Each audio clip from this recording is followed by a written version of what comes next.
Upbringing. The future of every individual is closely related to the impressions and influences experienced during childhood and youth.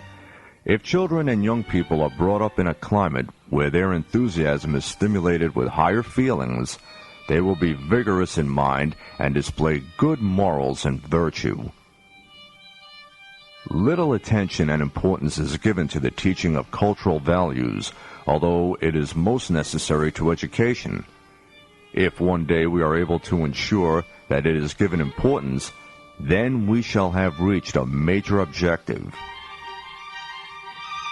Improvement of a community is possible by elevating the coming generations to the rank of humanity, not by obliterating the bad ones.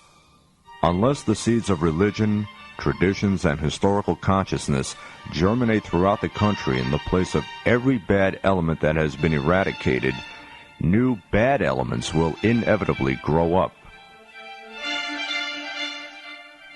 Books to be read by children, no matter whether they are in prose or verse, must give resolution to the spirit, soundness to the mind, and strength to hopes, so that we may raise generations with strong wills and sound ideas. Such educators as not have been apprenticed to a master and have not received an education from a sound source are like blind persons trying to light the way of others with lanterns. Mischief and impudence observed in a child are due to the atmosphere in which he or she has been brought up. The discord in family life increasingly reflects upon the spirit of the child and therefore upon the society. In schools, at least as much stress must be laid on good manners as upon other subjects if children are to grow up with sound characters. Education is different from teaching. Most human beings can be teachers, but the number of educators is severely limited. Good manners are a virtue and greatly appreciated in whomever they are found. The one with good manners is liked, even though he or she may be uneducated.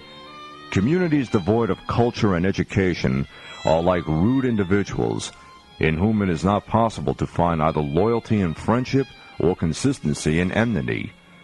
Those who put their trust in such people are always disappointed, and those who depend upon them are sooner or later left without support.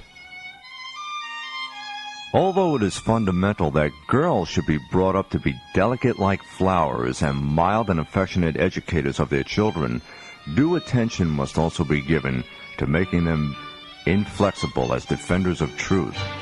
Otherwise we shall have transformed them into poor, impotent beings for the sake of delicacy and mildness.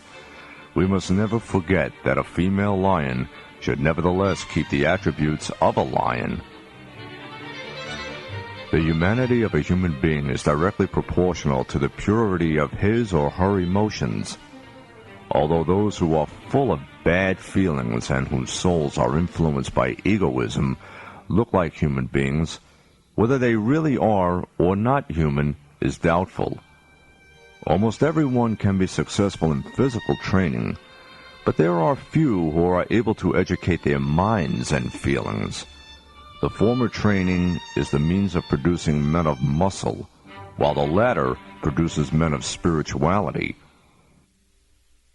The first school for children whose souls are as bright as mirrors and as quick to record as cameras are their homes. The first educators are their mothers, and thus it is fundamental for the existence and stability of a nation that mothers should be brought up as good teachers.